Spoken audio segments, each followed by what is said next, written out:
واصبر نفسك مع الذين يدعون ربهم بالغداة والعشي آمنت بالله صدق الله العظيم.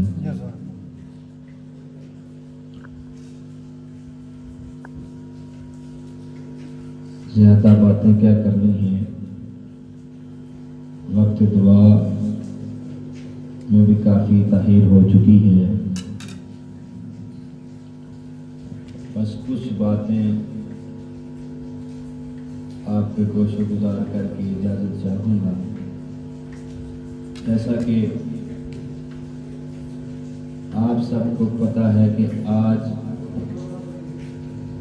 مائی صاحبہ کے یہ اس کی دعائیہ تقریر بھی کہہ سکتے ہیں، سالانہ ختم کی دعائیہ تقریر بھی کہہ سکتے ہیں، لیکن یہ بڑے عظمتوں والا وقت ہے، بڑی رحمتوں والا وقت ہے. زوری صاحب نا بڑا نام تھا زوری صاحب کا، نعت لکھا کرتے، راتوں کو جاگ جاگ کر دن کو نعت لکھتے. آپ نے شعر لکھا، میں اس شعر سے آغاز کرتا ہوں. آپ نے لکھا: جی چاہتا ہے اس رات نو میں محشر کی فجر تک روک لواں. سارے آہور سبحان اللہ. جی چاہتا ہے اس رات نو میں محشر کی فجر تک روک لواں، جے میرے وس وچ ہووے تے سجنا نو حشر تک روک لواں. یہ لمحات ایسے ہیں. اور لکھا: جی چاہتا ہے اس رات نو میں محشر دی فجر تک روک لواں، جے میرے وس وچ ہووے تے سجنا نو حشر تک روک لواں. نہ نظر کرم دی جات مکے، نہ رات مکے، نہ رات مکے. یہ سارا کمال جو ہے نا مائی صاحبہ کا آج یہ نسبت کا کمال ہے کہ ان کی نسبت ہوئی اولیاء اللہ سے. یہ نسبت اگر قطرے کو بھی ہو تو ذرہ بنا دیتی ہے، ذرے کو بھی ہو تو سمندر بنا دیتی ہے، ابو بکر کو ہو تو صدیق بنا دیتی ہے، عثمان کو ہو تو غنی بنا دیتی ہے، علی کو ہو تو شیر خدا بنا دیتی ہے. اور پیار سے کہیں سبحان اللہ. نسبت کا کمال بتاتا ہوں. نسبت ہے کیا؟ سرکار کی حدیث آپ کی نظر کرتا ہوں، سماعت فرمائیں.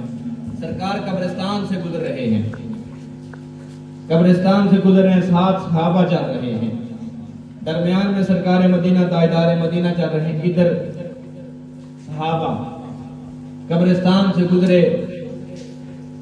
ایسے دیکھا قبروں کی طرف، آگے کے ایک درخت سے 2 ٹہنیاں اتاری، ٹہنیاں اتاری، ایک قبر پر لگائی، دوسری قبر پر لگائی، چلے گئے. گھر کے مجلس لگی، بیٹھ کے صحابہ پوچھنے لگے: سرکار مدینہ تاجدار مدینہ محمد مصطفیٰ احمد حمیدبہ ہمارے جانوں کے سردار، ہماری آل اولاد آپ پہ قربان، ہمیں یہ بتائیں، ہمیں وہ حکمت سمجھ نہیں آئی ابھی تک. اس وقت سے سوچ رہے ہیں یہ حکمت ہے کیا؟ آپ نے ٹہنیاں اتاری، دونوں قبروں پر لگائی، ابھی تک سمجھ نہیں آئی. آپ نے فرمایا 2 قبر والوں پر عذاب ہو رہا تھا، ٹہنیاں اللہ کا ذکر کر رہی تھی، میں نے دونوں ٹہنیاں اتار کر قبروں پر لگا دی. اللہ نے اس ٹہنیوں کے ذکر کرنے کی وجہ سے قبر والوں پر عذاب ختم کر دیا ہے. سمیر ذکر وہ ٹہنی اگر اللہ کا ذکر کر رہی ہے، اگر اسے سرکار نے قبر پر لگایا تو عذاب ختم ہو گیا. اے بندہ مومن، یہ تیرے پاس اولیاء بیٹھے ہوئے، اگر تیری نسبت ان کے ساتھ ہو جائے تیری شان کہاں چلی جائے؟ اور پیار سے کہیں سبحان اللہ. یہ ہم نے سیکھا انہی کے در سے ہے، عشق کرنا سیکھا انہی کے در سے ہے، ہم انہی سے سارا کچھ سیکھ رہے ہیں. حضرت بلال سے سیکھا ہم نے.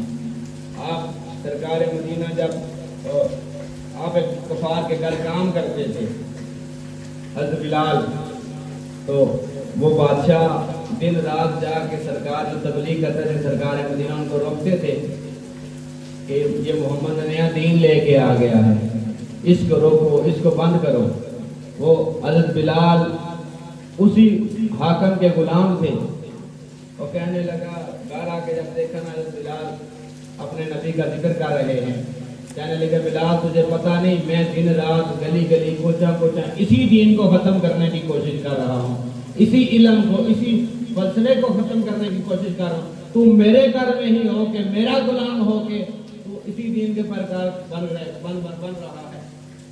تو بلال نے کہا ایک بات سن لو، تو نے مجھے خریدا ہے مجھے پتا ہے، تو نے میری قیمت ادا کی مجھے پتا ہے، یہ جسم تو نے خریدا ہے، تو حکم کرے گا فلاں کام کر میں کروں گا، تو حکم کرے گا یہاں بیٹھ میں بیٹھ جاؤں گا، تو حکم کرے گا ایسا کر کروں گا، لیکن یاد رکھ جسم پہ قبضہ تیرا ہے، دل پہ قبضہ محمد مصطفیٰ کا ہے۔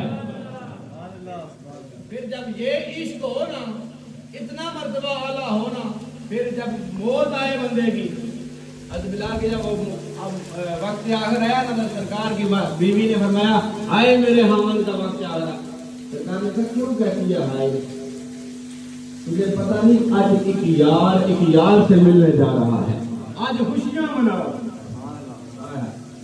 فرمایا تجھے پتا نہیں آج ایک یار سے ملنے جا رہا ہے۔ سامنے نے کہا بات لمبی ہو جائے گی، میں یہی کہتا ہوں، کل بھی قاری صاحب میں نے وہ تھوڑی سی اس مولوی کے بارے میں بات کی، رات کو میں نے ویڈیو اپلوڈ کی، رات کو مجھے فون آ گیا ہے جی وہ ویڈیو ڈیلیٹ کر چھوڑو، ٹھیک ہے، میں آج پھر ان کو بتاتا ہوں کہ کمینو ہم سادات کے ماننے والے ہیں، اور وہ کہتے کہ ہم احمد رضا کے ماننے والے ہیں، ہم حق پر ہیں۔ میں کہتا ہوں کم سے کم یہ کہنا چھوڑ دو، کہتے ہیں ہم احمد رضا خان کے مقلد ہیں، ہم کہتے ہیں احمد رضا خان کو پڑھا ہی نہیں تم نے، اگر پڑھتے احمد رضا خان کے پاس کوئی بیٹھا، اس نے کہا یہ سادات کو سرکار وہ لوگ گالی نکال رہے ہیں، تو احمد رضا خان نے فرمایا میرا فتویٰ ہے کہ وہ تجدید ایمان کریں، کہ دوبارہ کلمہ پڑھیں، پھر فرمایا اگر بیوی رکھتا ہے تو دوبارہ نکاح پڑھے۔ اے سن لو، تم جو سادات کو گالیاں نکالتے ہو، سادات کو نافسی کہتے ہو، اے نام کے مومنو یہ میری بات لکھ لو، تم احمد رضا خان کے مقلد نہیں ہو، تم تجدید ایمان کرو، اور اگر بیویاں رکھتے ہو تو دوبارہ نکاح پڑھو۔ ہم نے درس سیکھا ہے اپنے اولیاء سے، اپنے باپوں سے، ہمیں انہوں نے سکھایا آل نبی اولاد علی کا در نہیں چھوڑنا، وہی درس سکھایا جو کربلا میں ہمیں امام حسین سکھا کر گئے۔ کربلا میں امام حسین نے بیعت نہیں کی، اے وقت کے یزیدو ہم تم سے بھی بیعت نہیں کریں گے، ہم تمہارے اس بات کو نہیں مانیں گے، تم سادات کو غلط بولو گے ہم تمہارے خلاف کھڑے ہوں گے، جو کھڑا ہوگا ہاتھ اٹھا کے کہیں گے،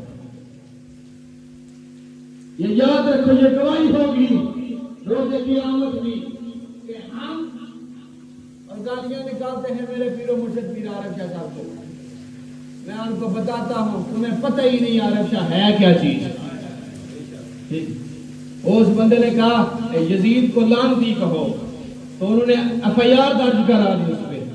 ہمارا عقیدہ بھی سن لو، میں نے شعر لکھ کے رکھا ہے، یہی عقیدہ ہمارا ہے، یہی ہے امر مسلم کہ یزید لعنتی ہے، ہائے ہائے ہائے سارے ہو لعنتی ہے، یہی ہے امر مسلم، یزید لعنتی ہے اور اس کا چاہنے والا مزید لعنتی ہے، اور اس کا چاہنے والا مزید لعنتی ہے، اور خدا کی بات ہے میرے نبی کی بات، اور جو اس سے کرتا ہے خطا پلیت لعنتی ہے۔ یہی عقیدہ ہے ہمارا، اور یہی عقیدہ ہمیں اپنے پیرہانے نے سکھایا، اور ہمارا پیرہانہ آل نبی اولاد علی پیر سے